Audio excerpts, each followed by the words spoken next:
Hello and नमस्कार सभी को। आई बिलीव आप लोगों की तैयारी अच्छी चल रही होगी। आज कंप्यूटर का ये सिक्स्थ लेक्चर है जो सीरीज चल रही है कंप्यूटर बेसिक्स की। इसके पहले हमने मेजर जो हमारा जो सिलेबस है उसका मेजर पार्ट हो चुका है। आज एक इम्पॉर्टेंट टॉपिक है, तो इम्पॉर्टेंट टॉपिक है कंप्यूटर नेटवर्क और नेटवर्किंग डिवाइसेस। थोड़े से बड़े टॉपिक हैं बट क्वेश्चन आ जाते हैं, तो इसलिए इम्पॉर्टेंट है।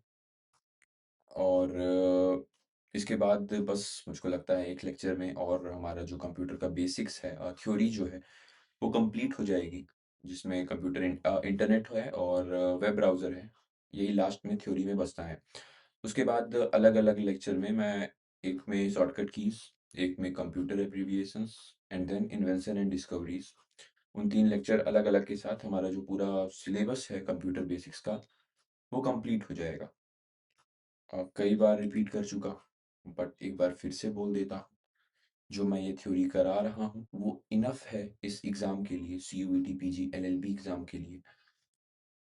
ये जो कंटेंट है, वो थोड़ा हायर लेवल का भी है, मैं ये भी कहूँगा। आप बाकी एग्ज़ाम के भी पीवाईक्यूज़ देखेंगे एसएससी के, तो आप देखेंगे कि इससे क्वेश्चन बन जाएँगे जो मैं पढ़ा रहा हूँ। सो सीयूईटी तो फिर कोई मतलब ही नहीं है, आराम से हो जाएगा। तो अ, बहुत सारे कंटेंट हैं ऑनलाइन, सो एक जगह पे रहिएगा। आई विल एडवाइस, मैं भरोसा दे रहा हूँ कि आराम से जो मैं पढ़ा रहा हूँ उससे पूरा सिलेबस कवर हो जाएगा। सो आप देख सकते हैं, 10 छठवां लेक्चर है, 4 और वीडियो जिसमें पूरा कंप्यूटर बेसिक्स कवर हो जाएगा। ठीक है? सो शुरू करते हैं आज के लेक्चर को बिना किसी टाइम पास के। सो शुरू करने से पहले एज ऑलवेज जो हम पहले पढ़े थे, यानी जस्ट पहले सॉफ्टवेयर और हमारा वायरस जो पढ़े थे उसको एक बार रिवाइज कर लेते हैं शॉर्ट में। तो शुरू करते हैं। तो सॉफ्टवेयर क्या था? सेट ऑफ इंस्ट्रक्शन जिसे हमारा कंप्यूटर जो है फंक्शन करता है। सॉफ्टवेयर टर्म किसने दिया था? जॉन वेल्डर टकी ने 1958 में पहली बार। 3 टाइप्स के होते हैं: system software, application software, utility software.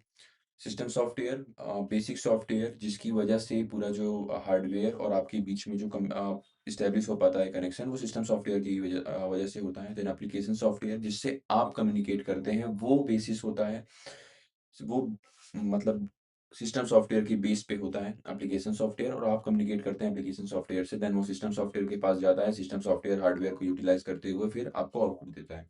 Then utility software, कई बार सिस्टम सॉफ्टवेयर से इसको एसोसिएट कर लेते हैं। बेसिकली ये यूटिलाइजेशन एक तरह से जो फंक्शन है उसको और बेहतर कर देता है सिस्टम सॉफ्टवेयर का। सो सिस्टम सॉफ्टवेयर अगर हम डीप में गए थे तो उसके बाद था सबसे पहले इसमें अलग-अलग चीज़ें थी। ट्रांसलेटर था, ऑपरेटिंग सिस्टम था, डिवाइस ड्राइवर्स थे। ट्रांसलेटर्स क्या करते हैं? हाई लेवल लैंग्वेज जैसे जावा, पाइथन, सी, सी प्लस प्लस, कोबोल, फॉरट्रान, ये सब जो है इसको लो लेवल लैंग्वेज जो कंप्यूटर अंडरस्टैंड कर सकता है उसमें कन्वर्ट कर देता है। हाई लेवल लैंग्वेज को सोर्स कोड या प्रोग्राम कोड भी कहते हैं। Low level language object code, numeric code, machine language या असेंबली लैंग्वेज ये सब कहते हैं। देन ट्रांसलेटर भी अलग-अलग टाइप के होते हैं: compiler, interpreter and assembler. Compiler क्या करता है? एंटायर प्रोग्राम को एक बार में क्या करता है? रीड करता है, सो एरर को एंड में देता है, सिंटैक्स एरर को बताता है। एंटायर प्रोग्राम को बाइनरी लैंग्वेज में कन्वर्ट करता है, असेंबली लैंग्वेज में कन्वर्ट करता है। देन इंटरप्रेटर सेम काम, हाई लेवल लैंग्वेज को लो लेवल लैंग्वेज में कन्वर्ट करता है, बट ये जो पूरा जो हमारा ये है प्रोग्राम है उसको लाइन बाय लाइन रीड करता है, तो हर लाइन के बाद ये सिंटैक्स एरर बताता है। देन असेंबलर जो अब रेंज कंटिन्यू हो गया है, वो असेंबली लैंग्वेज को मशीन लैंग्वेज में कन्वर्ट करता था, इसे बाइनरी लैंग्वेज भी कहते हैं। देन डिवाइस ड्राइवर कोऑर्डिनेट करता था हार्डवेयर और डिफरेंट डिवाइसेस के बीच में इंस्टॉल्ड है। जैसे बायोस शुरू होता है तो जो प्रोग्राम है वो रन करते हैं और चेक करता है बायोस प्रोग्राम कि सारे जो हार्डवेयर हैं वो सही कर रहे हैं काम की नहीं, तो वो जो मेनली काम है वो डिवाइस ड्राइवर का ही काम है। देन ऑपरेटिंग सिस्टम सबसे इम्पोर्टेंट चीज़, जब हम सिस्टम सॉफ्टवेयर कहते हैं तो वो सिनोनिमस हो जाता है कहीं न कहीं ऑपरेटिंग सिस्टम से। सो इंटरफ़ेस होता है यूज़र और कंप्यूटर के बीच में। अलग-अलग टाइप की वो होते हैं ऑपरेटिंग सिस्टम। विंडोज़ है, लिनक्स है, मतलब टाइप्स अगर हम नहीं, मैं एग्ज़ाम्पल बोल रहा हूँ, विंडोज़ है, लिनक्स है, यूनिक्स है, मैक ओएस है, उबंटू है। देन टाइप्स हैं, character user interface and text user interface same ही है दोनों। इसमें क्या होता है, कीबोर्ड से आप इनपुट देते हैं, कमांड देते हैं जिसे प्रॉम्प्ट भी कहते हैं। ब्लैक स्क्रीन वाइट टेक्स्ट होता है या ब्लू स्क्रीन वाइट टेक्स्ट होता है। One window at a time करता है, तो मल्टीटास्किंग होता नहीं है। फ़ोल्डर नहीं, इसमें डायरेक्टरी होती है। डायरेक्टरी का कोई भी शेप नहीं होता है। मेन डायरेक्टरी को रूट डायरेक्टरी कहते हैं। डायरेक्टरी के अंदर, रूट डायरेक्टरी के अंदर जो कई सारे डायरेक्टरी होते हैं उसे सब डायरेक्टरी बोलते हैं। Then comes graphical user interface, जो आज हम यूज़ करते हैं। अट्रैक्टिव होता है, मल्टीटास्किंग होता है, शॉर्टकट इसमें यूज़ होते हैं। फ़ोल्डर यूज़ होते हैं। फ़ोल्डर में का शेप होता है एक प्रॉपर। मेन फ़ोल्डर को रूट फ़ोल्डर और उसके अंदर जो फ़ोल्डर होते हैं उसे सब फ़ोल्डर बोलते हैं। कुछ इम्पोर्टेंट जो ऑपरेटिंग सिस्टम थे, उसमें एक था डॉस, जिसे माइक्रोसॉफ्ट डिस्क ऑपरेटिंग सिस्टम कहते हैं। इनिशियली 86 डॉस इसका नाम था, आईबीएम ने इसको बनाया था 1981 में, बाद में माइक्रोसॉफ्ट ने इसको एक्वायर कर लिया। देन एमएस विंडोज़ 1985 में लॉन्च हुआ था। ग्राफिकल यूज़र इंटरफेस भी सीधी सी बात है, विंडो 3 में प्रॉपर जीयूआई आया था। विंडोज़ 95 में विंडोज़ एक्सप्लोरर और इंटरनेट एक्सप्लोरर लॉन्च हुआ था। यूनिक्स ऑपरेटिंग सिस्टम फिर आता है, जिसका फुल फॉर्म है Uniplex information computing system. Dennis Ritchie ने 1969 में बनाया था। Character user interface close source software है ये। 3 पार्ट होते हैं इसमें। कर्नल होता है, देन सेल होता है, देन प्रोग्राम होता है। कर्नल क्या करता है, एक ब्रिज होता है हार्डवेयर और सॉफ्टवेयर के बीच में। देन सेल यूजर और कर्नल के बीच में जो ब्रिज रहता है वो सेल होता है। देन प्रोग्राम, जो भी अदर एप्लीकेशंस जो रन कर रहे हैं वो प्रोग्राम में रन करते हैं। ठीक है, इसके लिए आपको यूनिक्स के कोड्स आने चाहिए, अगर यूनिक्स आपको सॉफ्टवेयर रन करना है तो। इसके एग्जांपल जो है वो है सोलारिस, लिनक्स, जो कि मॉडिफाइड फॉर्म था, हालांकि इसको अलग भी माना जाता है। Then Mac OS, BST, Berkeley software distribution, ये सब यूनिक्स के एग्जांपल है। देन लिनक्स, जिसको बनाया था 1991 में लीना टोरवाल्ड्स ने। लिनक्स का full form Linus Torvalds Unix भी होता है, plus lovable intellect not using XP दोनों हो सकता है। ओपन सोर्स है ये, कर्नेल बेस्ड है सिर्फ, मतलब इसमें सेल और प्रोग्राम नहीं है, सिर्फ कर्नेल है। एंड्रॉयड है, यूबंटू है, गेंटू है, मंजारू है, फेडोरा है, ये सब एग्जांपल किसके हैं, लिनक्स के हैं। Then Android mobile operating system है, लिनक्स बेस्ड है, 2007 में लॉन्च हुआ था। गूगल ओन करता है, लोगो ह्यूमन लुकिंग होता है। नेम फूड आइटम्स के नाम पे होते हैं, जैसे cupcake, Oreo, jelly bean, ये सब।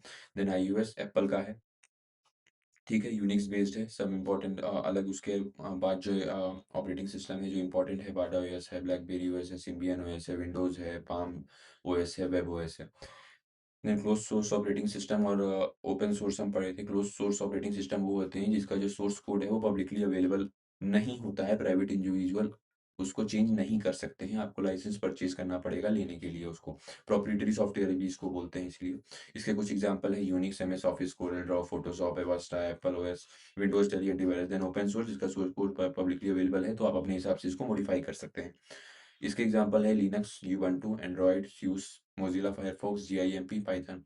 देन इंस्टॉलेशन का मतलब क्या होता है, सेकेंडरी डिवाइस से कंप्यूटर के हार्ड डिस्क में हम कोई चीज़ कॉपी करते हैं, सो उसको बोलते हैं इंस्टॉलेशन। और इसी का उल्टा, जब भी अनइंस्टॉल करते हैं तो मतलब कंप्यूटर हार्ड डिस्क के उस चीज़ को हम हटा रहे हैं, सो उसी को बोलते हैं uninstallation. Then application software 2 type के होते हैं, general purpose, customised purpose. General purpose जो जनरल पब्लिक यूज़ करती है, कस्टमाइज्ड पर्पस जो स्पेसिफिक फंक्शन के लिए बना हुआ होता है।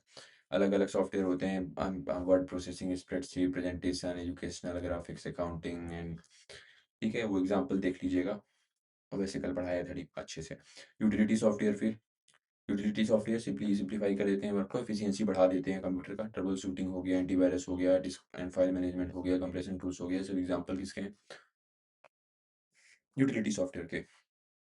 देन आता है वायरस, जिसका फुल फॉर्म होता है vital information resources under seize. Inventor कौन थे, Fred Cohen and John von Neumann. John von Neumann को बोला जाता है फादर ऑफ कंप्यूटर वायरोलॉजी। और पहले भी मैं पढ़ाया था, John von Neumann is the father of modern computer architecture. Then Fred Cohen give the term virus, ठीक है। देन क्रीपर, पहला हमारा जो वायरस था उसका नाम था क्रीपर, 1971 में बॉब थॉमस ने बनाया था। ये आरपानेट में पूरा फैल गया था। और जब ये फैलता था तो कंप्यूटर स्क्रीन पे लिख के आता था, I am the creeper, catch me if you can. ठीक है, ये टर्म है, याद रखिएगा। देन एंटीवायरस इसका बना, जिसका नाम था रीपर। ये पहला एंटीवायरस है। रेन टॉमलिंसन, वही फादर ऑफ ईमेल जो थे, उन्होंने ही बनाया था इसको। देन टाइप्स, अलग अलग टाइप्स के होते हैं virus, boot sector, file inspector, file infector, macro virus, polymorphic virus, ठीक है।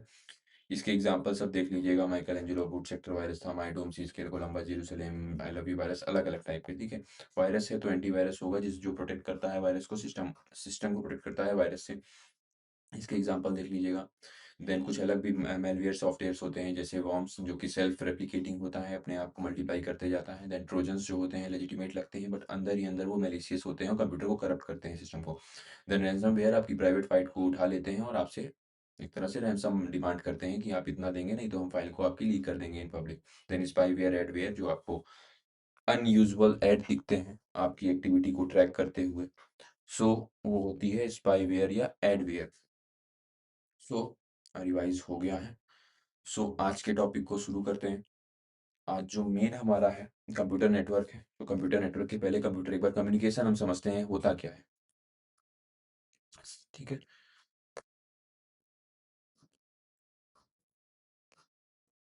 सो शुरू करते हैं डेटा कम्युनिकेशन से।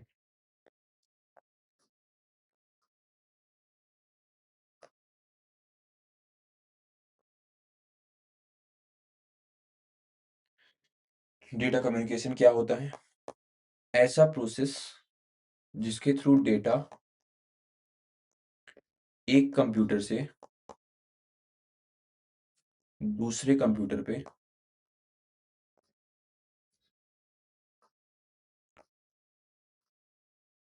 ट्रांसपोर्ट होता है। मतलब process of transporting one data from another is known as data communication.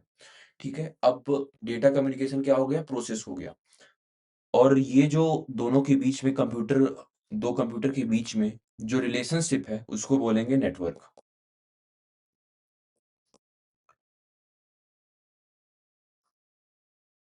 ठीक है। मतलब process of communicating data is known as data communication.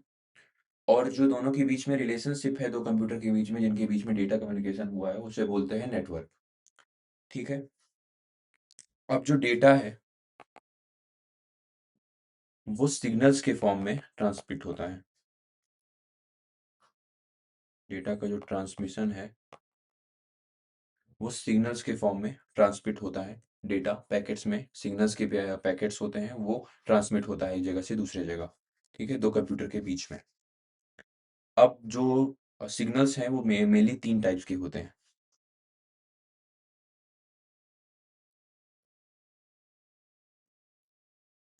सबसे पहला होता है digital signal.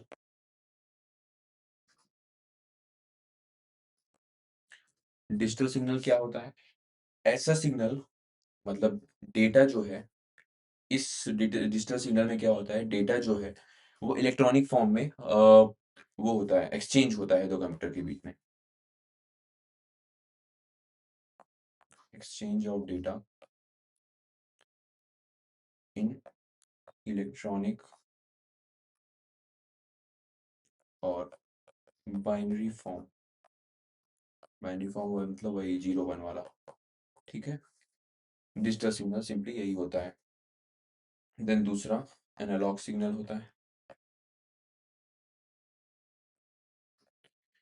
Exchange of data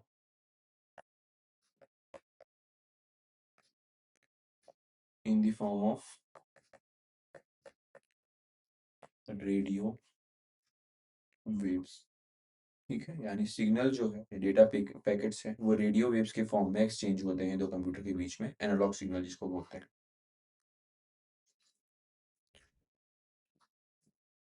then third होता है हाइब्रिड।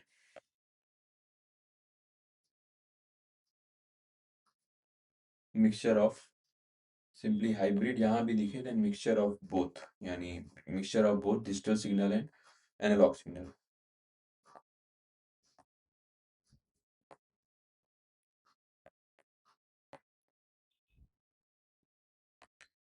ठीक है। ये मेनली टाइप्स ऑफ सिग्नल हो गए, डिजिटल, एनालॉग एंड हाइब्रिड। और बस इतना ही है। इसके बाद हम देखते हैं कम्युनिकेशन चैनल्स।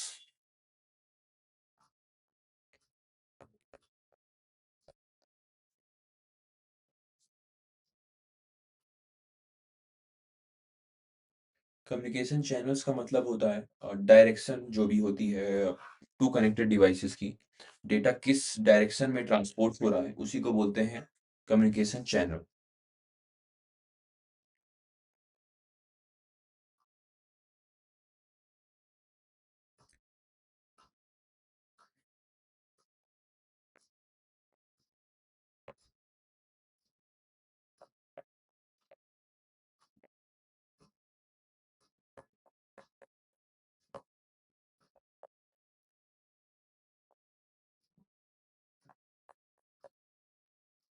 ठीक है? 2 कनेक्टेड डिवाइसेज़ के बीच में जो डेटा एक्सचेंज हो रहा है, उसकी जो डायरेक्शन होती है, उसी को बोलते हैं कम्युनिकेशन चैनल्स।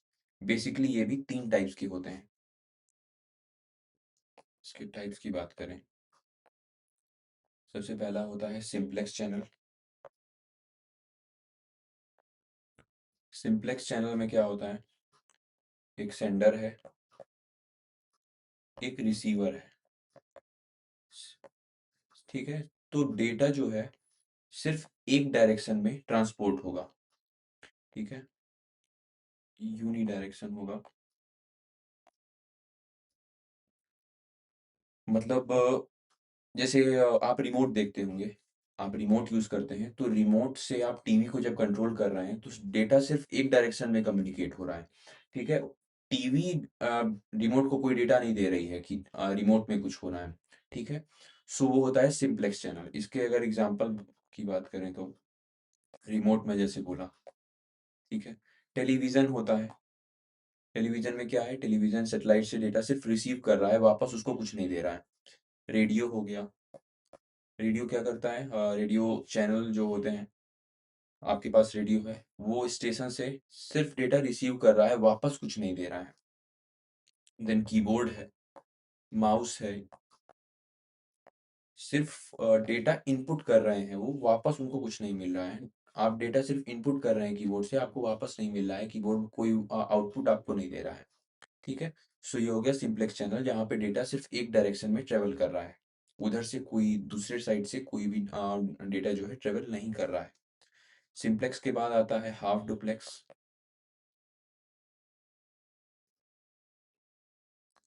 हाफ डुप्लेक्स में क्या होता है? ये है sender, then here is receiver. अब डेटा जो है, एक समय पे एक डायरेक्शन में ट्रांसपोर्ट हो रहा है। मतलब जब यहाँ से सेंड हो रहा है डेटा, ठीक है? तब देयर इज़ नो, तब उधर से मतलब सेंड नहीं होगा। मतलब जब ये सेंड होगा, जब सेंडर रिसीवर को कुछ भेजा, उसी सेम टाइप पे रिसीवर सेंडर को कुछ नहीं भेज सकता है। और जब रिसीवर कुछ सेंडर को वो भेजा, तब सेंडर रिसीवर को कुछ नहीं भेज सकता है, आप ऐसे समझ सकते हैं, ठीक है? जब ये सेंड करेगा तो ये रिसीव करेगा, और जब ये सेंड करेगा तब ये रिसीव करेगा, ठीक है? सो इसका सबसे अच्छा एग्ज़ाम्पल क्या है? वॉकी टॉकी आप लोग जानते होंगे। वॉकी टॉकी में क्या होता है, आप लोग सुने होंगे नॉर्मली, या कुछ लोग यूज़ भी किए होंगे। वॉकी टॉकी है, 2 वॉकी टॉकी हैं। सो जब भी उस पे बात करते हैं, आप पुलिस या कोई भी आस-पास देखे होंगे, जब बात होती है तो उसके बाद लास्ट में वो लोग ओवर बोलते हैं। ओवर इसलिए बोलते हैं कि ताकि सामने वाला आप समझ जाए कि उसकी तरफ से बात पूरी हो चुकी है, अब वो बोले, ठीक है? एकदम एक साथ वो नहीं बोल सकते हैं। जब वो ओवर बोला मतलब अब वो शांत हो जाएगा, अब दूसरा वाला बंदा जो है वो बोलेगा। सो वॉकी-टॉकी इसका बेस्ट एग्ज़ाम्पल है। सो हाफ डुप्लेक्स में एक ही समय पे, एक जगह पे डेटा जो है वो ट्रांसपोर्ट होगा, दूसरी तरफ से रिसीव होगा और दूसरी तरफ पे सेम टाइम पे सेंड नहीं हो पाएगा, ठीक है? डायरेक्शन तो बोथ साइड होगी, मतलब दोनों सेंड और रिसीव कर सकते हैं, बट सेम टाइम पे नहीं कर सकते हैं।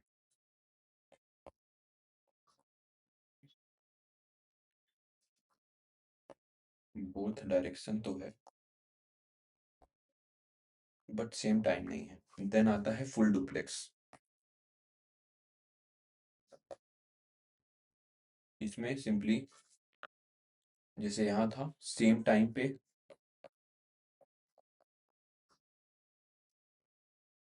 बोथ साइड से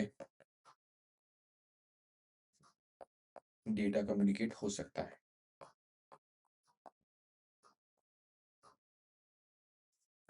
ठीक है? मतलब ये सेंडर है, ये रिसीवर है, एक ही समय पे ये भी इसको भेज रहा है, एक ही समय पे ये भी इसको भेज रहा है, डेटा ये चल जाएगा। इसका बेस्ट एग्ज़ाम्पल है मोबाइल फ़ोन पे जो हम लोग टॉक करते हैं, फ़ोन कॉल्स,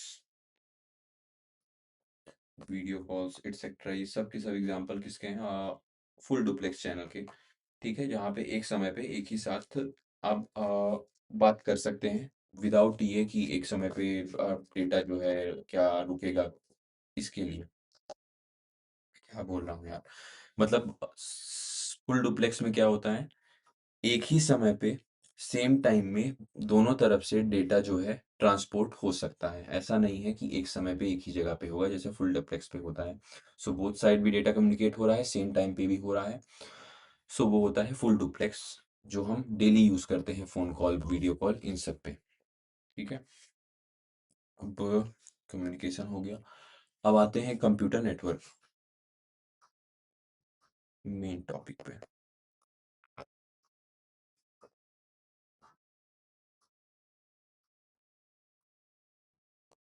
अच्छा, ये सब जो हो रहा है इन सब के लिए एक मीडियम लगता है। ठीक है। एक मीडियम इम्पोर्टेंट होता है जो भी कम्युनिकेशन हो रहा है। सो मीडियम कंप्यूटर नेटवर्क के लिए सबसे ज़्यादा इम्पोर्टेंट चीज़ है। मीडियम दो टाइप्स के हो सकते हैं, it can B wired, it can B wireless. ठीक है। मीडियम टू टाइप्स के होते हैं कंप्यूटर नेटवर्क में। ठीक है। तो सबसे पहले हम वायर्ड को देखते हैं। सो वायर्ड में क्या होता है,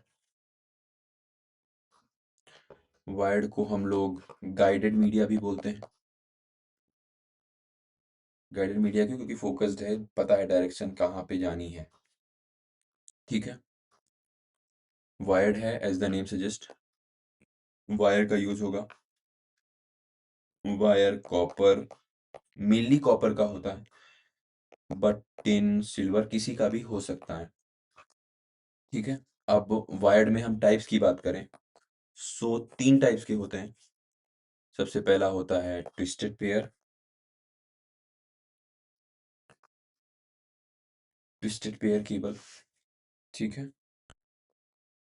ये मेनली लोकल एरिया नेटवर्क के लिए यूज होता है, प्लस जो टेलीफोन लाइंस है उसमें यूज होता है।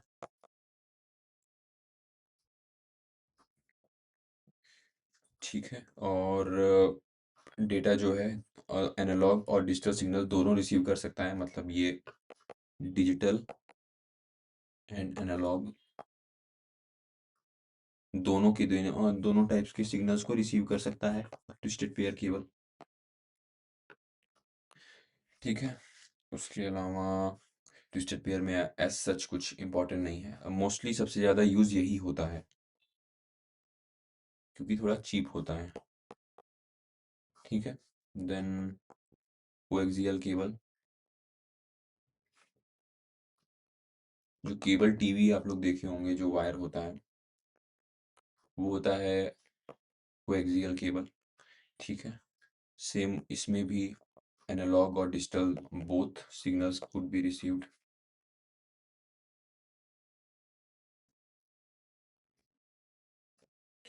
मैं आज थोड़ा जल्दी इसलिए पढ़ा रहा हूँ, थोड़ा सा टॉपिक बड़ा है, थोड़ा धीरे कर लेता हूँ यार। ठीक है। एनालॉग एंड डिजिटल सिग्नल्स दोनों ये ट्रांसपोर्ट कर सकता है। ठीक है। सेम हो गया, थोड़ा सा कम यूज होता है, थोड़ा सा एक्सपेंसिव ज़्यादा होता है रिलेटिवली ट्विस्टेड पेयर से। देन थर्ड होता है, ट्विस्टेड पेयर हो गया, कोएक्सियल हो गया, देन थर्ड होता है ऑप्टिकल फाइबर केबल।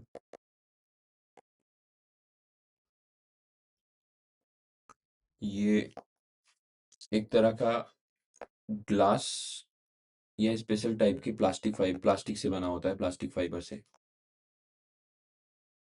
ठीक है। तो थोड़ा सा बेटर होता है ये, टीआईआर का इसमें यूज होता है, टोटल इंटरनल रिफ्लेक्शन का, डेटा कम्युनिकेशन के लिए।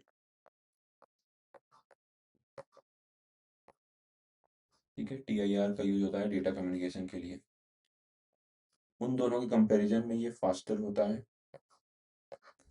और थोड़ा सा लाइटर होता है और मोर रिलायबल होता है, और eight the same time expensive होता है।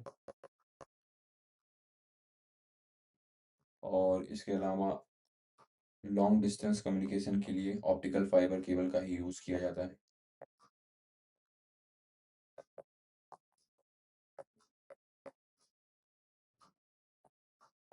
आईएसपी जो हैं जितने भी इंटरनेट सर्विस प्रोवाइडर्स हैं, वो हाई स्पीड सर्विस जो है, आप सुने होंगे सी के नीचे से जो है वायर्स ट्रांसपोर्ट होते हैं, तो वो ऑप्टिकल फाइबर केबल ही होते हैं। ओशियंस के नीचे बिछी होती हैं वायर, जो वो ऑप्टिकल फाइबर केबल ही होती है। इंटरनेट सर्विस प्रोवाइडर उसी का यूज़ करते हैं। ठीक है। सो वायर्ड हो गया, देन कम्स वायरलेस।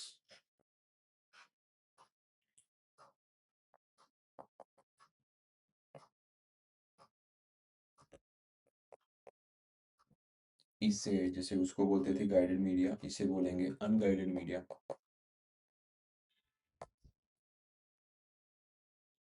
ठीक है। और इसके भी, ये भी 3 टाइप्स के मेनली होते हैं। ठीक है। सबसे पहला होता है रेडियो वेव्स। रेडियो वेव्स, सबसे इंपॉर्टेंट फीचर इसका ओमनी डायरेक्शनल, मतलब आप ये जो वेव है एक साथ कई डायरेक्शन में निकलती है। सो ये हिंडर नहीं होती हैं ऐसे एज सच डायरेक्टली कि कोई फिजिकल ऑब्जेक्ट आ गया सामने या कुछ, तो ये हिंडर नहीं होती हैं उसकी वजह से, तो ये ज़्यादा यूज़ होती हैं, ज़्यादा रिलायबल होती हैं।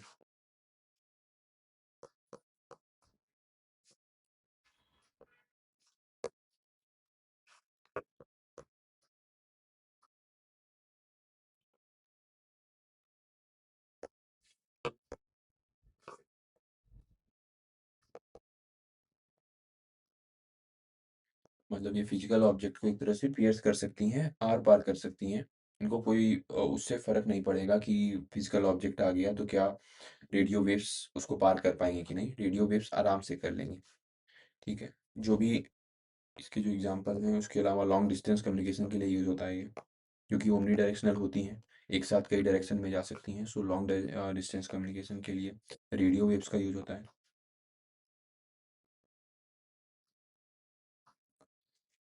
इसका जो एग्जांपल है वो है हमारा सबसे इम्पोर्टेंट मोबाइल सिग्नल्स जो होते हैं।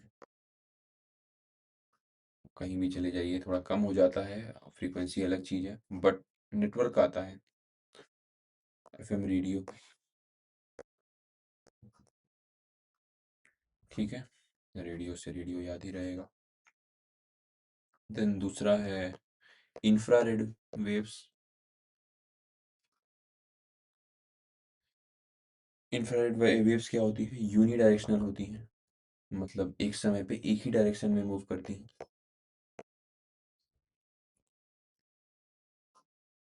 फिजिकल ऑब्जेक्ट को ये पियर्स नहीं कर सकती हैं।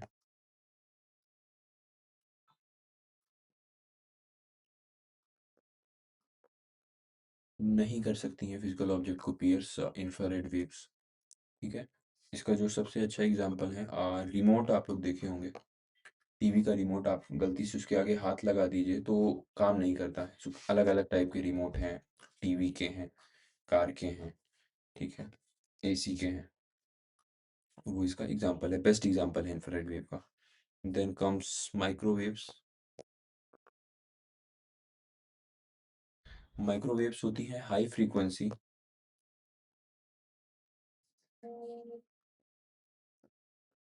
High frequency radio waves. ठीक है। Microwaves are high frequency radio waves. और ये जो है सैटेलाइट्स जो होती हैं, माइक्रोवेव्स का ही यूज़ करती हैं डेटा को ट्रांसमिट करने के लिए।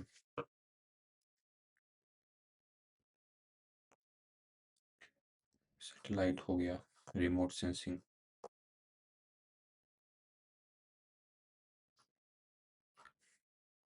ये सब कुछ एग्जांपल है जहाँ पे माइक्रोवेव्स का यूज़ होता है। ठीक है।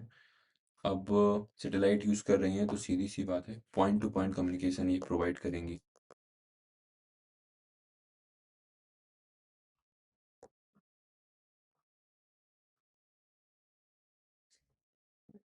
हाँ। सो ये भी हो गई हैं, माइक्रोवेव्स भी हो गई। देन इसके बाद हम आते हैं कुछ अलग से जो चीज़ें हैं। ये तो हो गया।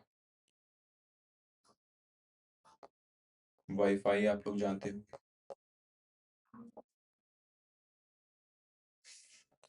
वाईफाई का फुल फॉर्म होता है वायरलेस फिडेलिटी। ठीक है, इसे बनाया था विक हेस ने 1997 में। ठीक है, एक तरह सा वायरलेस लोकल एरिया नेटवर्क है। अभी हम टाइप्स ऑफ नेटवर्क भी देखेंगे, लोकल एरिया, मेट्रोपॉलिटन एरिया, वो भी लोकल एरिया नेटवर्क है। पर्सनल एरिया नेटवर्क में भी आ सकता है ये, बट होता है ये वायरलेस लोकल एरिया नेटवर्क में ही माना जाता है, क्योंकि थोड़ी सी इसकी जो रेंज है ज़्यादा होती है पर्सनल एरिया नेटवर्क से। 10 मीटर की होती है, बट ये राउटर लगा लगा के इसका जो रेंज है वो बढ़ जाता है, इसलिए लोकल एरिया नेटवर्क में इसको कंसीडर किया जाता है वाईफाई को। अच्छा, वाईफाई जो है वो ओन किया जाता है वाईफाई अलायंस करके एक नॉन प्रॉफिट ऑर्गेनाइजेशन है, जिसका ट्रेडमार्क है वाईफाई के ऊपर। ठीक है, own by WiFi alliance. Then एक होता है वाई मैक्स, जिसका फुल फॉर्म होता है wireless, sorry, world wide interoperability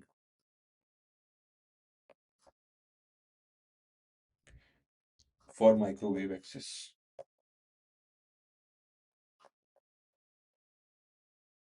अभी हम माइक्रोवेव देखे थे। माइक्रोवेव में मैंने बताया था हाई फ्रीक्वेंसी रेडियो सिग्नल्स निकलते हैं उससे, रेडियो वेव्स निकलते हैं, और point two point communication provide करता है कि सेटेलाइट से कनेक्टेड। सो वाई मैक्स क्या होता है? World wide interoperability for microwave access. अब माइक्रोवेव एक्सेस है तो सिंपल सी बात है, ये जो है बड़े एरिया के लिए यूज होगा। ठीक है, तो एक तरह से ये वायरलेस नेटवर्क है for larger area.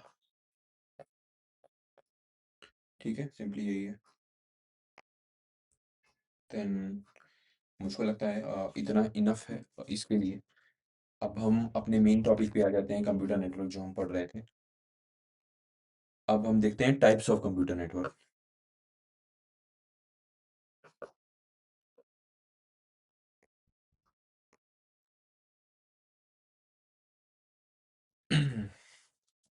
Computer network के अलग अलग टाइप्स होते हैं।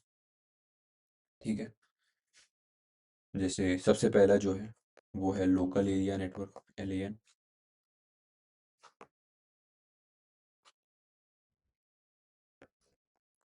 लोकल एरिया नेटवर्क, ठीक है, इसकी जो रेंज होती है टिपिकली फ्यू मीटर से 1 किलोमीटर के बीच में होती है, लोकल एरिया नेटवर्क की जो रेंज है। But it can be extended up to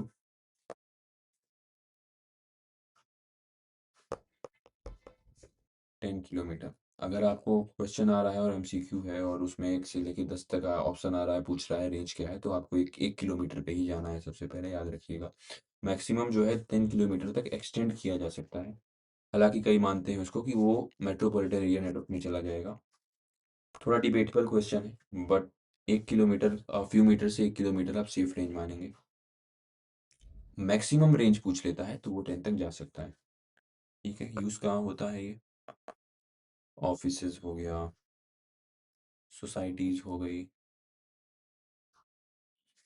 छोटे मोटे कॉलेज हो गए। मैं बड़े कैंपस की बात नहीं कर रहा हूँ, BHU DU जैसे नॉर्मल जो कॉलेज होते हैं उसमें यूज़ होता है। ठीक है, लोकल एरिया नेटवर्क।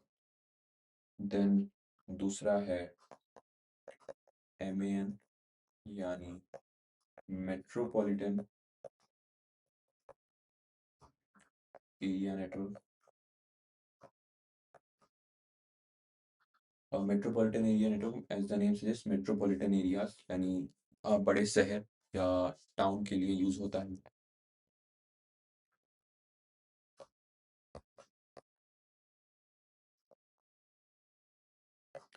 इसकी जो रेंज है वो है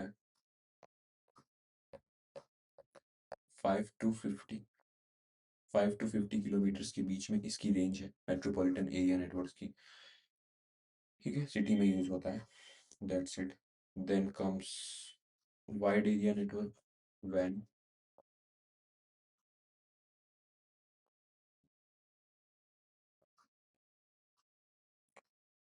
ये पूरे-पूरे कंट्री में, पूरे-पूरे वर्ल्ड में जो फैला हुआ है, वो है wide area network.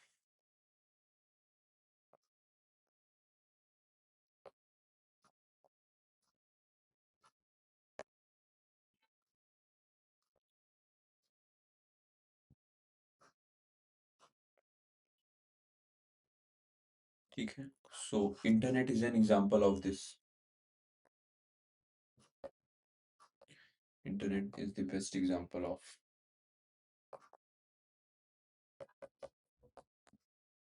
Wide area network. ठीक है? देन कम्स छोटा-सा वैसे LAN के पहले इसको कर लेना चाहिए था, बट कोई बात नहीं। PAN, personal area network.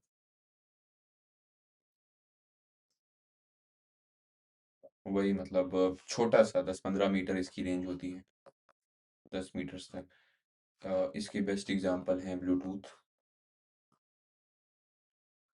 और हॉटस्पॉट आप यूज़ करते होंगे, ठीक है? ये सब है पर्सनल एरिया नेटवर्क्स के कुछ एग्ज़ाम्पल। सो मेनली यही है 4 टाइप्स के कंप्यूटर नेटवर्क। इसके अलावा भी बहुत चीज़ें होती हैं, हालाँकि वो इसमें नहीं आएगी, जैसे VPN होता है, वर्चुअल प्राइवेट नेटवर्क। सो हम यहाँ पे रेंज के बेसिस पे कर रहे हैं, सो वो थोड़ी-सी अलग चीज़ है जो जो आपको एक तरह से अनसिक्योर नेटवर्क को सिक्योर बनाने के काम आता है और आपकी आइडेंटिटी को एक तरह से प्रोटेक्ट करने के काम आता है वर्चुअल प्राइवेट नेटवर्क VPN। सो यहाँ पे उसको हम नहीं लिख रहे हैं। उसको हम अलग से जब एब्रिविएशन पढ़ेंगे उसका बस इतना ही आएगा कि क्या होता है और नॉर्मल आ गया कि VPN क्या होता है। तो सिंपली हमारी जो आइडेंटिटी है उसको कॉन्फिडेंशियल रखने के लिए और हमारे जो सिस्टम है उसको सिक्योर करने के लिए आउटर ट्रैफिक से या किसी भी थ्रेट से। सो ये होता है। उसके अलावा और भी कई चीज़ें होती हैं, जैसे वीलैन होता है, वर्चुअल लोकल एरिया नेटवर्क होता है, वायरलेस लोकल एरिया नेटवर्क होता है। सो उसका सिर्फ़ हम एब्रिविएशन में एक बार फुल फॉर्म देख लेंगे। एज़ सच उसमें और कुछ एग्ज़ाम्पल इम्पोर्टेंट नहीं है, ठीक है? अब हमारा टाइप्स हो गया, कम्युनिकेशन लाइन हो गई, मीडियम हो गया। अब इसके बाद 2 टॉपिक और हैं, network topology, then communication devices, ठीक है?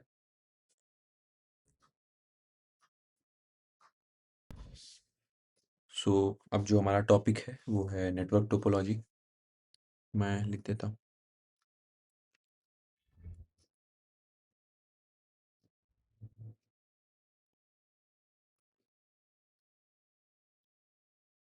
नेटवर्क टोपोलॉजी सिंपली इसका मतलब होता है नेटवर्क का जो शेप है या लेआउट है उसी को बोलते हैं टोपोलॉजी।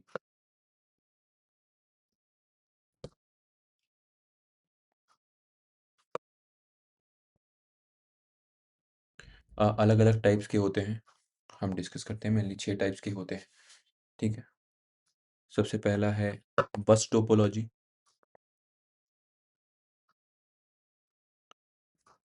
बस टोपोलॉजी इसमें क्या होता है, जो कंप्यूटर हैं सारे एक ही नोड से एक सिंगल केबल से कनेक्ट होते हैं। केबल की शुरुआत में और एंड में टर्मिनेटर होता है, ठीक है? मैं बना देता हूँ।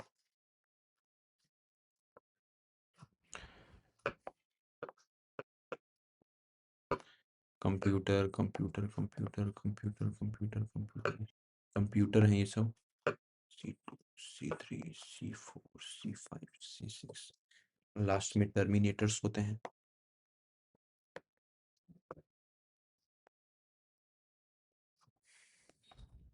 ठीक है? अ, इसको हॉरिजॉन्टल टोपोग्राफी भी कहते हैं, बस टोपोलॉजी को।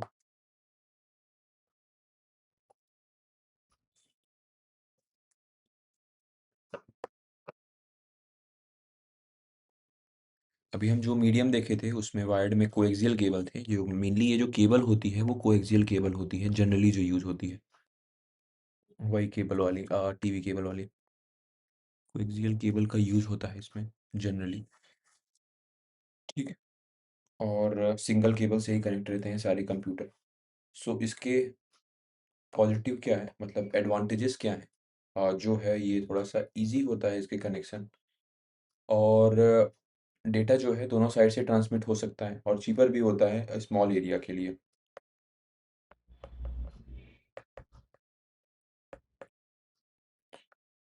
बोथ साइड से डेटा ट्रांसमिशन हो सकता है। और इसका नेगेटिव क्या है, अगर ये जो सिंगल जो कोएक्सियल केबल है जिससे कनेक्ट है ये पूरा सेंटर केबल, अगर ये डिस्टर्ब होती है तो पूरा का पूरा नेटवर्क जो है वो बाधित हो जाएगा, मतलब यूज़ में नहीं रह पाएगा, पूरा सर्वर जो है यहाँ का डाउन हो जाएगा, नेटवर्क खत्म हो जाएगा, ठीक है?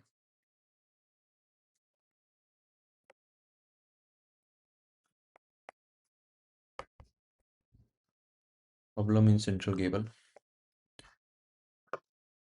कैन डिसरप्ट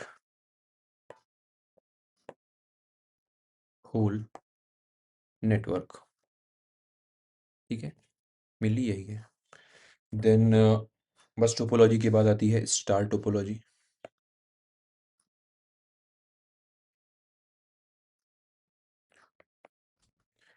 स्टार कैसे होता है? बीच में एक हब होता है, एक कंप्यूटर है, इससे कई सारे कंप्यूटर जुड़े हुए हैं।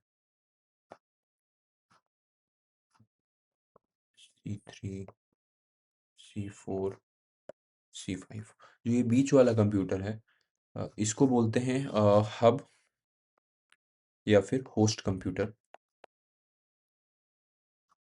ठीक है? इसी जगह से सारे में जो है डेटा ट्रांसमिशन हो रहा है, इसी जगह से, ये सेंट्रलाइज्ड हब से, ठीक है? बाकी सारी जगह पे हो रहा है ये डेटा ट्रांसमिशन इस सेंट्रल कंप्यूटर से, जिसे होस्ट कंप्यूटर भी कहते हैं, ठीक है?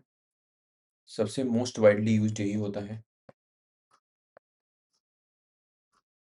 Star topology. इसके अलावा जो इम्पोर्टेंट चीज़ है इसमें,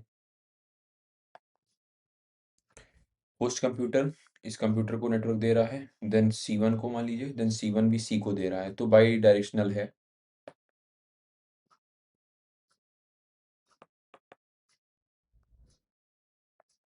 by directional point two point communication.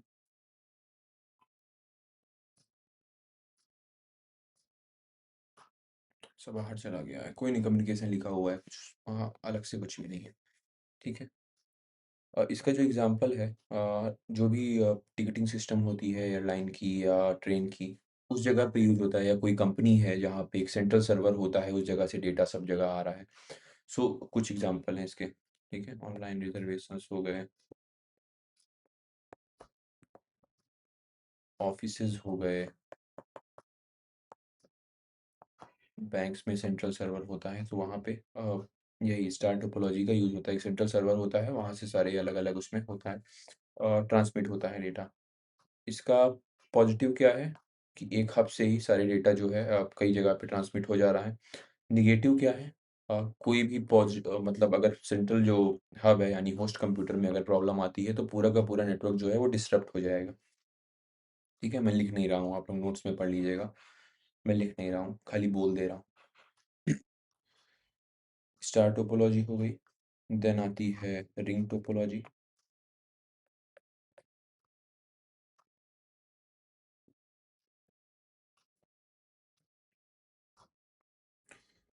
जैसे रिंग बनी होती है सर्कल में।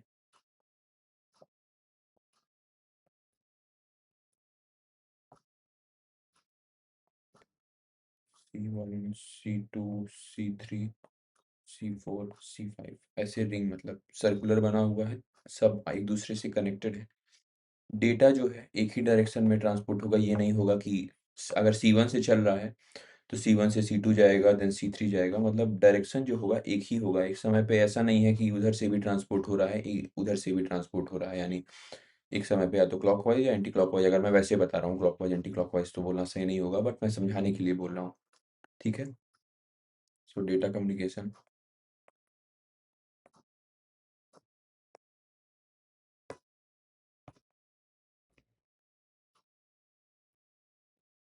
इज यूनिडायरेक्शनल,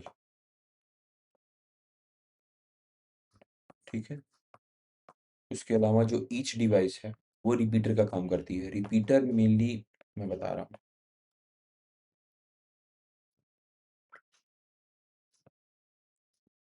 रिपीटर का जो मेनली काम होता है वो होता है कि जो सिग्नल आता है, एक्चुअली क्या होता है, कई सारे कंप्यूटर से आ रहा है, मान लीजिए C5 से निकल रहा है कोई डेटा, ठीक है? अब उसको C1 तक पहुँचना है।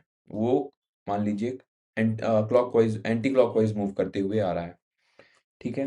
अब C5 से C2 तक पहुँचने तक उसका जो क्या कहते हैं उसकी जो इंटेंसिटी है सिग्नल की वो कम हो जाएगी। सो C5 से जब C4 पे आएगा तो C4 एक तरह से उसको जो है एम्प्लीफाई कर देगा सिग्नल को, ताकि जो डेटा जो है वो लॉस्ट ना हो। तो वही काम करता है repeater. So each device repeater का काम करती है, यानी जो सिग्नल जो आ रहा है उसको एम्प्लीफाई कर देती है।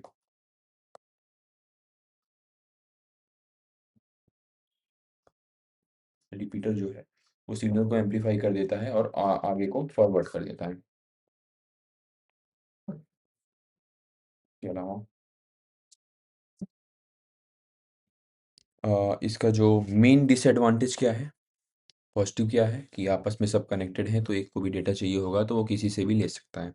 नेगेटिव क्या है? अब बीच में एक भी कंप्यूटर में दिक्कत आती है तो सीधी सी बात है, रिपीटर का काम हो नहीं पाएगा, तो आगे सिग्नल पहुंच नहीं पाएगा, क्योंकि डेटा एक ही डायरेक्शन में ट्रांसपोर्ट हो रहा है।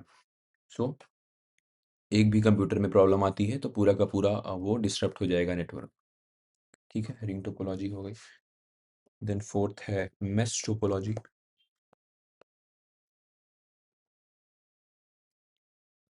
मेश टोपोलॉजी क्या होती है? C1 है, C2 है, C3 है, C4 है। C1 C2 से भी कनेक्ट है, C4 से भी कनेक्ट है, C3 से भी कनेक्ट है। सिमिलरली C3 C1 से कनेक्ट है, C2 से भी कनेक्ट है, C4 से भी कनेक्ट है। C4 C3 से कनेक्ट है, C1 से कनेक्ट है और eight the same time C2 से कनेक्ट है। मतलब सारे कंप्यूटर एक दूसरे से at the same time connected है। ठीक है? Each device is connected to each other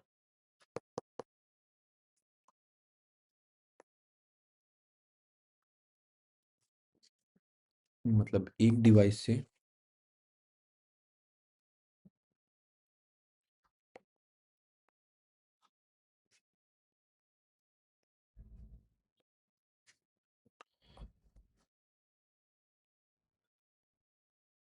उसके अलावा अब क्या है, हर कंप्यूटर का दूसरे कंप्यूटर के साथ नेटवर्क बना हुआ है। सो अब ये नहीं होगा C3 को अगर C4 पे डेटा देना है तो वो C2 के थ्रू होके गुजरेगा, वो C3 से सीधा C4 करेगा, तो प्राइवेसी जो है मेंटेन रहेगा। पिछले में ऐसा नहीं है, वो सारे कंप्यूटर आप रिंग में भी देखिए तो अगर C3 से C1 में जाना है तो पहले C2 से फिर C1 में जाएगा, या C4 से C5 फिर C1 में जाएगा। इसमें भी देखिए सेंट्रलाइज्ड हब है तो एक दूसरे से कनेक्टेड है तो प्राइवेसी मेंटेन नहीं है, यहाँ तो सिंगल ही है। ठीक है, तो यहाँ पे प्राइवेसी जो है वो मेंटेन रहती है, क्योंकि सब एक दूसरे से कनेक्टेड हैं। और एक भी कंप्यूटर मान लीजिए डिस्टर्ब होता है, सो उससे कोई एज सच पूरे नेटवर्क पे इफेक्ट नहीं करेगा, क्योंकि बाकी सब एक दूसरे से कनेक्टेड हैं।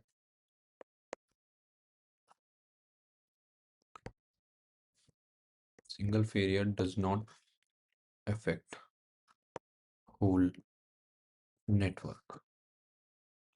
ठीक है, इंटरनेट इसका सबसे अच्छा एग्जांपल है। Internet is a type of mesh topology का एक एग्जांपल है इंटरनेट। ठीक है, इसे पॉइंट टू पॉइंट या फिर पॉइंट टू पॉइंट तो नहीं बोलेंगे वैसे, कंप्लीटली कनेक्टेड नेटवर्क इसको बोलेंगे। Completely connected network. ठीक है, mesh topology is completely connected network. As I said, internet यानी वाइड एरिया नेटवर्क में यूज होता है ये। ठीक है, is an example of mesh topology, wide area network. Then comes tree topology.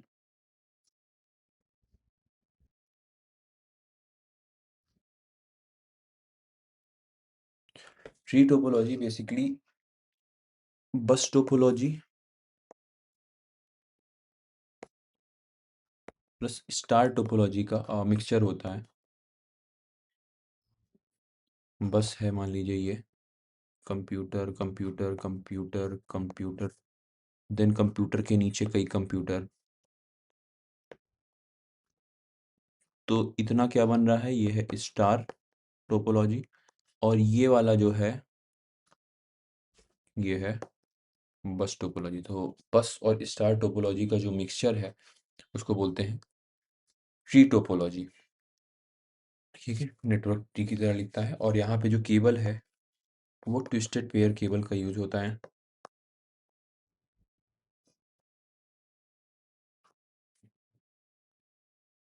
एक सबसे इम्पोर्टेंट पॉइंट ट्री टोपोलॉजी में, ट्री टोपोलॉजी को हायरार्किकल स्ट्रक्चर भी कहते हैं। हायरार्किकल स्ट्रक्चर टोपोलॉजी भी कहते हैं किसको? ट्री टोपोलॉजी को। ठीक है, हमारा पांचों टोपोलॉजी हो गया। उसके बाद छठवां है हाइब्रिड टोपोलॉजी। कोई भी दो टोपोलॉजी का अगर मिक्सचर होता है सो उसी को बोलते हैं और हाइब्रिड टोपोलॉजी। ठीक है,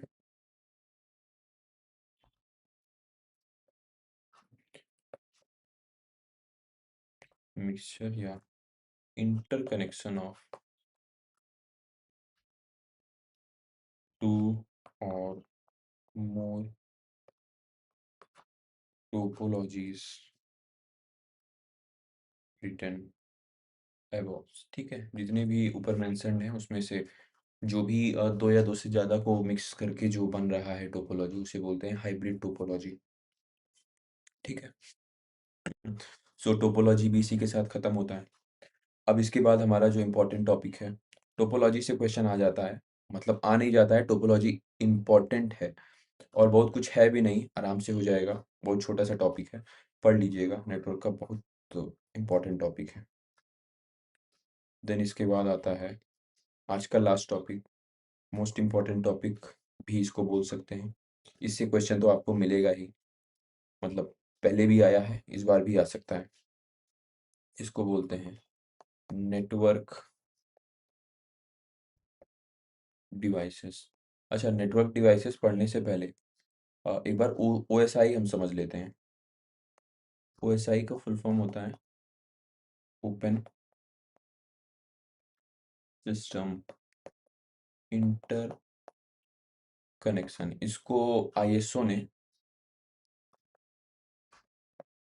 1984 में बनाया था। इसका जो मेनली जो काम है, एक सेकेंड,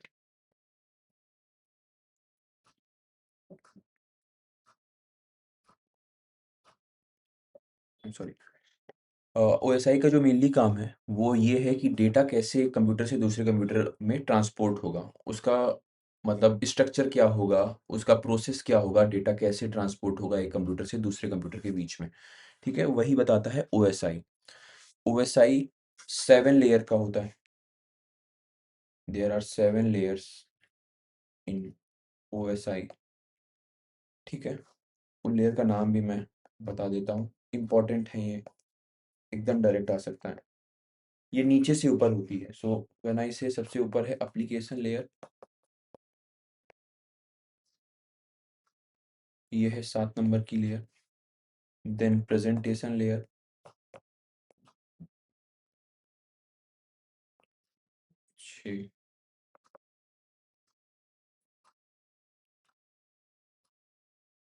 6 नंबर की।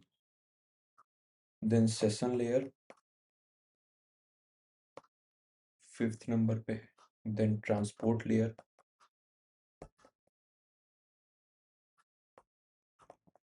4th नंबर पे है। देन उसके बाद नेटवर्क लेयर 3 नंबर पे। Then data link layer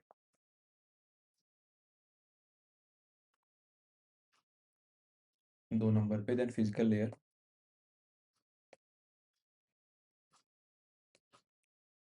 1 number पे। ठीक है,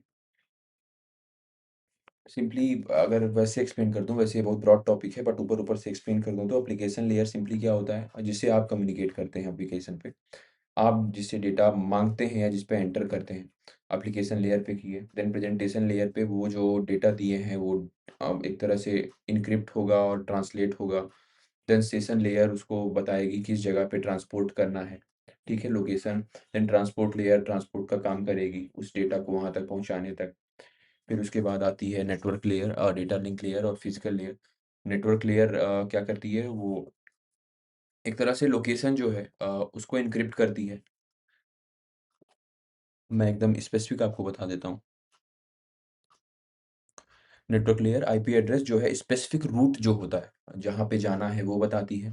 देन डेटा लिंक लेयर, कि जो भी लोकल एरिया नेटवर्क पे सेम नेटवर्क पे उसको कोई डेटा ट्रांसपोर्ट करना है तो वो डेटा लिंक लेयर पे होता है। देन फिजिकल लेयर जो डेटा है वो एक तरह से बाइनरी नंबर्स यानी डिजिटल डिजिटल सिग्नल्स में कन्वर्ट होता है फिजिकल लेयर पे।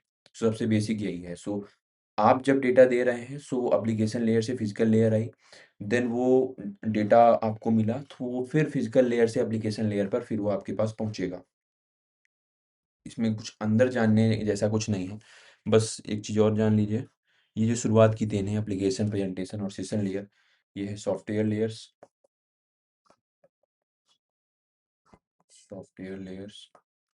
देन ट्रांसपोर्ट लेयर है, और नीचे के 3 जो है नेटवर्क, डेटा लिंक और फिजिकल लेयर, ये हैं हार्डवेयर लेयर्स। इसके अलावा ट्रांसपोर्ट लेयर को हार्ट ऑफ ओएसआई यानी ओपन सिस्टम इंटरकनेक्शन भी कहते हैं, क्योंकि ट्रांसपोर्ट लेयर ही पूरा ट्रांसपोर्टेशन का काम करती है शुरू से लास्ट तक, ठीक है? इसलिए सेंट्रल में भी ये होती है। और एक तरह से दोनों के बीच में अपना ये जो सॉफ्टवेयर लेयर है और हार्डवेयर लेयर है, दोनों के बीच में एक तरह से कोऑर्डिनेशन भी यही करती है, इसलिए हार्ट ऑफ ओएसआई भी बोलते हैं इसको। अब नेटवर्क डिवाइसेस पे आते हैं। मेन नेटवर्क डिवाइसेस शुरू करते हैं सबसे पहले मॉडेम से। फुल फॉर्म है मॉड्यूलेशन, डीमॉड्यूलेशन। इसको समझने का एक बहुत अच्छा तरीका है। कंप्यूटर है एक, ठीक है? कंप्यूटर मॉडेम कनेक्ट है, एक कंप्यूटर है ये, ठीक है? ये मॉडेम 1 है। देन यहाँ पे मॉडेम 2 है, देन कंप्यूटर 2 है। अब ये मेरा है या किसी और का है, ठीक है? अब कंप्यूटर क्या करेगा? कंप्यूटर से डिजिटल सिग्नल निकल रहे हैं, ठीक है? डिजिटल सिग्नल हुआ। अब मॉड्यूलेटर, अब यहाँ पे जो वायर है, अब ये डिजिटल सिग्नल को कैरी नहीं कर सकता है, तो ये एनालॉग सिग्नल यहाँ पे कैरी होगा,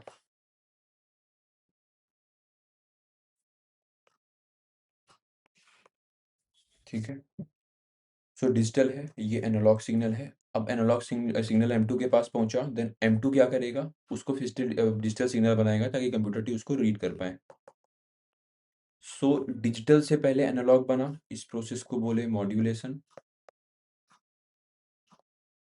देन एनालॉग से डिजिटल बना, इसको बोले और डीमॉड्यूलेशन,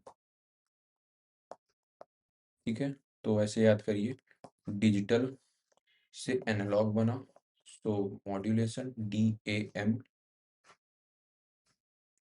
देन एनालॉग से डिजिटल बना, सो बना डीमॉड्यूलेशन, DADD, ठीक है? ट्रिक है यार, DAM याद रखिएगा, डिजिटल टू एनालॉग मॉड्यूलेशन, ठीक है? ये जब मैं डिवाइस पढ़ा रहा था, इनपुट आउटपुट डिवाइस, में भी ये बनाया था कि ये इनपुट डिवाइस भी है प्लस आउटपुट डिवाइस भी है, क्योंकि दोनों काम एक एक टाइम पे कर रही है। यही जो मैं बनाया है, इसका उल्टा भी हो सकता था कि सिग्नल, एनालॉग सिग्नल यहाँ पे फिर डिजिटल कन्वर्ट हुआ तो M1 उसको वही कर दिया फिर से उसको डिजिटल में, तो वो डिमॉड्यूलेशन का काम भी एट द सेम टाइम कर देगा, ठीक है? ये डेटा लिंक लेयर पे काम करती है। ये इम्पोर्टेंट है, ये आ सकता है किस किस लेयर, किस OSI की लेयर पे काम करता है ये मॉडेम। सो डेटा लिंक लेयर पे ये काम करता है। उसके बाद जो इसकी स्पीड है वो मेजर का ये की जाती है बिट्स पर सेकंड में, बिट्स पर सेकंड में, ठीक है? और बॉड भी एक यूनिट होती है इसमें। बॉड होती है 1 सेकंड में सिग्नल कितना फ्लक्चुएट कर रहा है या कितना चेंज हो रहा है।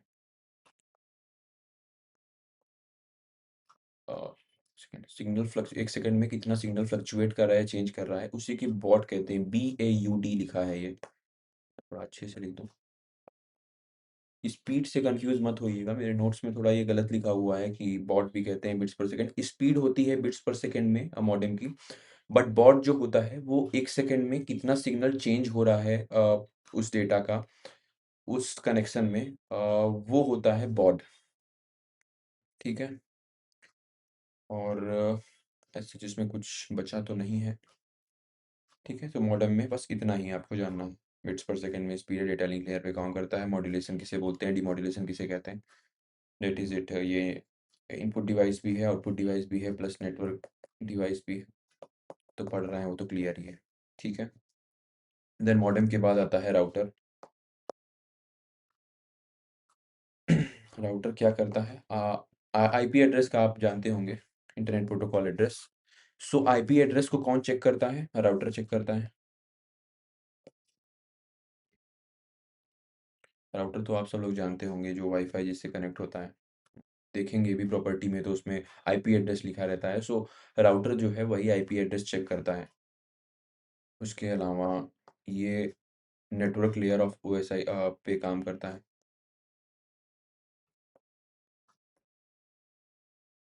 ठीक है।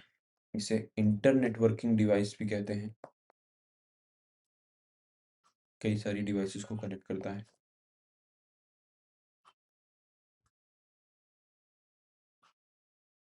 ठीक है। और डेटा पैकेट्स को ये सोर्स नेटवर्क से डेस्टिनेशन नेटवर्क तक पहुंचाता है ये। सो सीधी सी बात है, इंटर नेटवर्किंग डिवाइस है तो ये इसका काम यही होगा।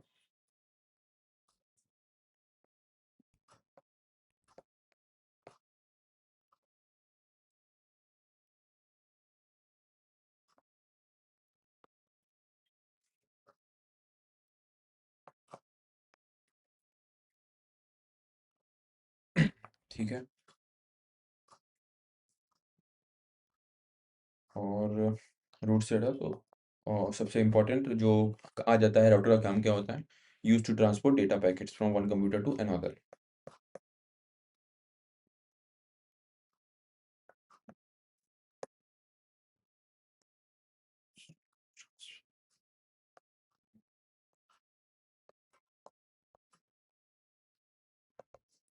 डेटा पैकेट्स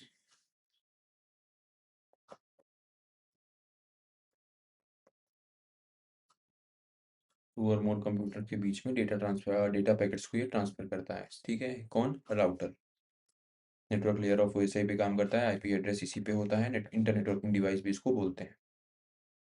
राउटर हो गया। देन रिपीटर्स, अभी हमने देखा ही था बट एक बार फिर से देख रहे हैं। मेनली क्या काम होता है, फिजिकल लेयर ऑफ ओएसआई पे काम करता है ये। सबसे जो पहली लेयर होती है फिजिकल लेयर ओएसआई में, देखिए सबसे पहली लेयर जो उस पे डिजिटल सिग्नल में कन्वर्ट कर देती है जो भी डेटा पैकेट्स आता है, यानी 0 1 बाइनरी में। ठीक है। फिजिकल लेयर ऑफ ओएसआई पे काम करता है रिपीटर्स। उसके अलावा क्या करता है ये, बूस्ट बोल लें या रीजनरेट बोल लें या एम्पलीफाई बोल लें।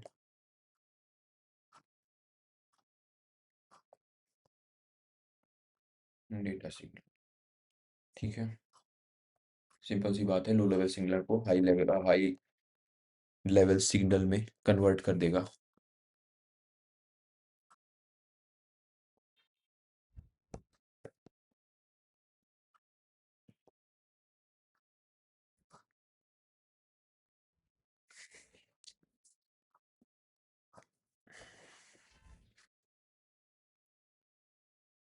जब रिपीटर की ज़रूरत कब पड़ती है, मान लीजिए 2 कंप्यूटर के बीच में दूरी बहुत ज़्यादा है, तभी रिपीटर की ज़रूरत पड़ेगी। ठीक है।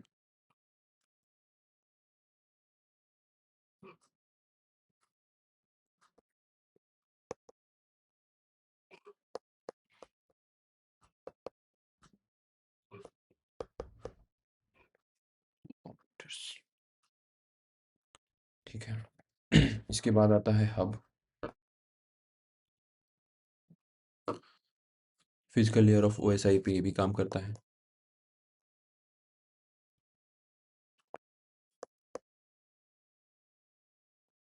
एक तरह से हब क्या होता है, रिपीटर ही होता है, बट रिपीटर क्या है, सिंगल है, कंप्यूटर को कनेक्ट किया। बट हब क्या होता है, एक ही समय पे कई सारे कंप्यूटर को एक दूसरे के साथ कनेक्ट कर सकता है। सो इसीलिए इसको मल्टी पोर्ट रिपीटर भी बोलते हैं। काम रिपीटर वाला ही है, बस इसमें पोर्ट्स ज़्यादा हैं।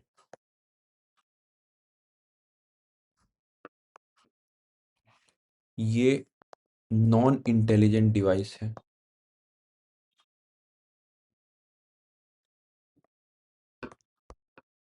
अभी हम स्विच जब पढ़ेंगे तो हम देखेंगे। स्विच क्या करता है, थोड़ा सा वही बता दे रहा हूँ, आगे भी वही बताना है। स्विच क्या करता है, सेम हब वाला ही काम उसका है, बट हब क्या कर रहा है, हब के पास कोई डेटा आ रहा है तो वो हर जगह उसको डिस्ट्रीब्यूट कर दे रहा है। बट स्विच के पास जब डेटा आएगा तो वो एक इंटेलिजेंट डिवाइस है, तो जिस जगह जाना है वो उसी जगह पे ट्रांसपोर्ट करेगा, इन स्पाइट ऑफ कि हर जगह उसको ट्रांसपोर्ट कर दे।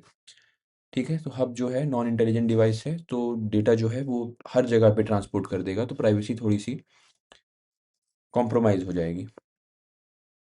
उसके अलावा लैन लोकल एरिया नेटवर्क की कंप्यूटर्स को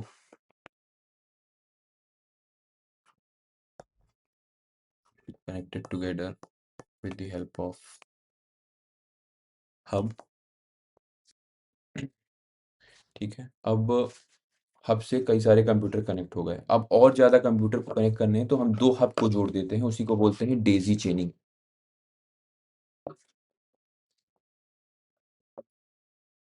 डेज़ी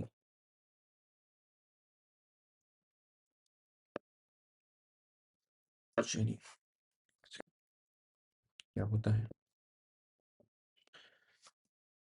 मोर कंप्यूटर्स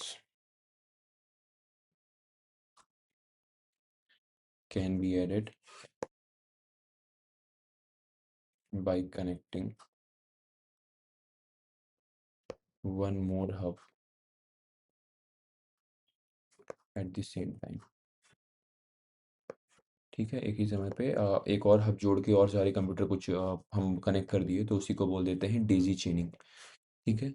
राउटर का मेन काम क्या होता है? It provides route to the data. ठीक है? रूट डेटा को रूट प्रोवाइड करता है, बट नॉन इंटेलिजेंट होता है तो एक तरह से हर जगह पे वो डिस्ट्रीब्यूट कर देता है जो भी डेटा जा रहा है, इन स्पाइट ऑफ जो जिस सोर्स के लिए बना है उसकी जगह पे। ठीक है? इसके बाद आते हैं, चौथा भी हो गया, गेटवे। नाम से ही लग रहा है, गेटवे से गेटवे ऑफ इंडिया से याद करिए, ट्रांसपोर्ट करने के काम आता था हमारे जो गुड्स हैं उसको ब्रिटिशर्स के पास। ठीक है? सो ट्रांसपोर्ट लेयर ऑफ ओएसआई पे काम करेगा। अच्छा, गेटवे ऑफ इंडिया देखिए कोस्टल एरिया में बना हुआ है, सो वो क्या कनेक्ट करेगा, इंडिया को किसी और देश से एक तरह से वो कनेक्ट करेगा। सो इसको ऐसे समझ सकते हैं कि ये टू डिफरेंट प्रोटोकॉल्स को कनेक्ट करेगा, टू डिफरेंट नेटवर्क प्रोटोकॉल्स को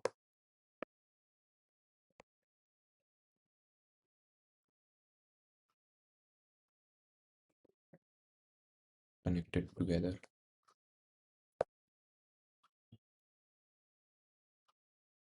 एक है डिवाइस जो टीसीपी पे काम कर रहा है, ट्रांसमिशन कंट्रोल प्रोटोकॉल, एक है यूजर डेटाग्राम प्रोटोकॉल यूडीपी पे काम कर रहा है। सो दोनों को कनेक्ट करने का काम कौन करेगा, गेटवे। मतलब प्रोटोकॉल बिल्कुल डिफरेंट है, उन दोनों को कनेक्ट करने का काम किया गेटवे ने। ठीक है? प्रोटोकॉल ही अलग है, याद रखिएगा, नेटवर्क अलग नहीं है, प्रोटोकॉल अलग है, इसीलिए इसको प्रोटोकॉल कन्वर्टर भी कहते हैं।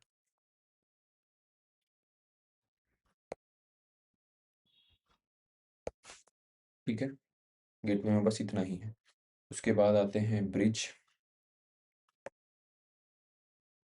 अच्छा, ब्रिज से क्या समझ में आता है, एक ब्रिज को उससे समझिए, ओवर ब्रिज या जिसे बोलते हैं हम लोग किसी भी उस पे होता है फ्लाई ओवर जिसे बोलते हैं। किस लिए काम आता है फ्लाई ओवर, कहीं पे बहुत ज़्यादा ट्रैफिक लगता है, सो एक एक तो स्पेसिफिक सिटी में ही होता है।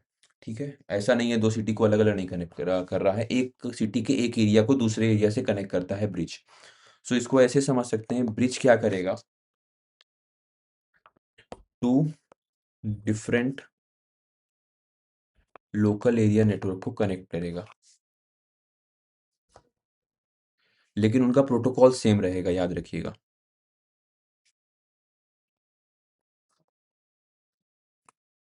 Who are working on same protocol. ठीक है? सेम प्रोटोकॉल पे काम कर रहे हैं दो नेटवर्क, लेकिन नेटवर्क अलग अलग हैं, दो लोकल एरिया नेटवर्क अलग अलग जगह के बने हुए हैं, प्रोटोकॉल दोनों का सेम है, तो ब्रिज काम हुआ, ब्रिज दोनों को कनेक्ट किया। ठीक है? तो कनेक्ट सिमिलर नेटवर्क। आप नाम को ही पकड़ के चलिए तो आपको बहुत कुछ समझ में आ जाएगा। ठीक है? अब ब्रिज का काम क्या होता है, फ्लाईओवर क्यों बनता है? जब बहुत ज़्यादा ट्रैफ़िक होने लगता है तो डिसाइड होता है कि यार फ्लाईओवर बना देते हैं, जिसको बाहर से निकलना है चुपचाप उसको सिटी में आने की ज़रूरत ही ना पड़े। तो ब्रिज का भी यही काम है कि ये डेटा जो ट्रैफ़िक्स है उसको कंट्रोल करता है।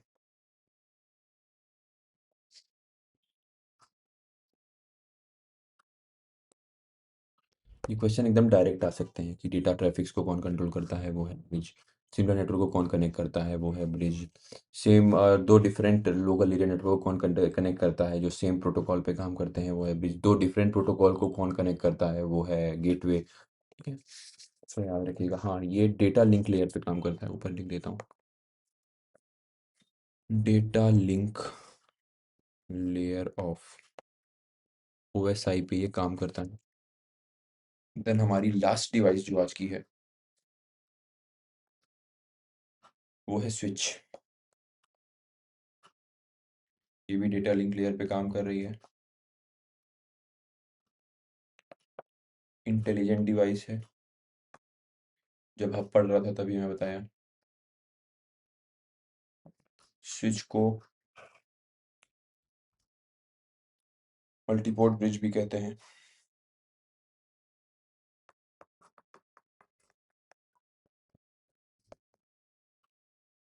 ठीक है, मल्टीपोर्ट ब्रिज कहते हैं, मतलब ब्रिज क्या कर रहा था, सेम ही लोकल नेटवर्क को कनेक्ट कर रहा था। तो स्विच है मल्टीपोर्ट वाला, तो डिफरेंट कंप्यूटर को लोकल एरिया नेटवर्क से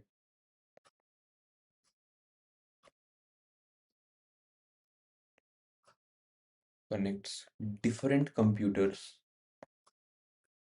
कई सारे कंप्यूटर को एक लोकल एरिया नेटवर्क से कनेक्ट करता है। वह लोकल एरिया नेटवर्क, ठीक है। हब की जगह इसका यूज हो सकता है, as I said intelligent device है, can be used in place of hub.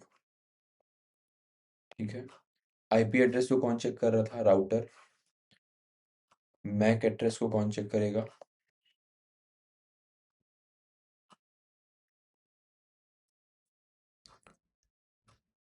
मैं लिख देता हूँ चेक्स मैक। मैक एड्रेस, ठीक है। मैक एड्रेस को कौन चेक करेगा, स्विच। ठीक है। मैक का फुल फॉर्म होता है मीडिया एक्सेस कंट्रोल। ठीक है। तो इसी के साथ हमारा ये भी कंप्लीट हो गया स्विच। आज का लेक्चर थोड़ा-सा बोरिंग रहा होगा, थोड़ा-सा एग्ज़ॉस्टिंग भी हो सकता हो रहा है, क्योंकि बहुत ज़्यादा इसमें वो है, क्या कहते हैं, रटने वाली चीज़ें हैं। और कई ये एकदम नया भी होगा, बाकी चीज़ें तो आप सॉफ्टवेयर हो गया और इनपुट आउटपुट हो गया, वो सब तो पढ़े भी हैं। ये थोड़ा-सा अजीब है। थोड़ा-सा मेरी भी बैटरी डाउन थी, सॉरी, थोड़ा-सा तबीयत नहीं ठीक है, उसके चक्कर में मतलब अच्छे से मैं हो सकता है ना पढ़ा पाया हूँ, but I tried my best. कोई क्वेरी होगी तो आप लोग बताइएगा। लेक्चर थोड़ा-सा बड़ा हो गया है आज का 1:13 का, बट कोई नहीं, एक लेक्चर और, उसमें हम पूरी थ्योरी कोशिश करेंगे कवर कर दें। देन उसके बाद वही जैसे मैं बताया, abbreviation, shortcut keys, invention and discoveries, और उसी के साथ हमारा कंप्यूटर बेसिक्स पूरा हो जाएगा। उसके बाद हम अलग-अलग सब्जेक्ट लेंगे, जो अलग से इम्पोर्टेंट टॉपिक्स हैं वो करेंगे। और हमारा ऐसे ही आप सब campus law centre LC1 LC2 जहाँ भी जाना चाहते हो, या BHU, आराम से मौज करिए तब तक। ठीक है? चलिए फिर, थैंक यू सो मच।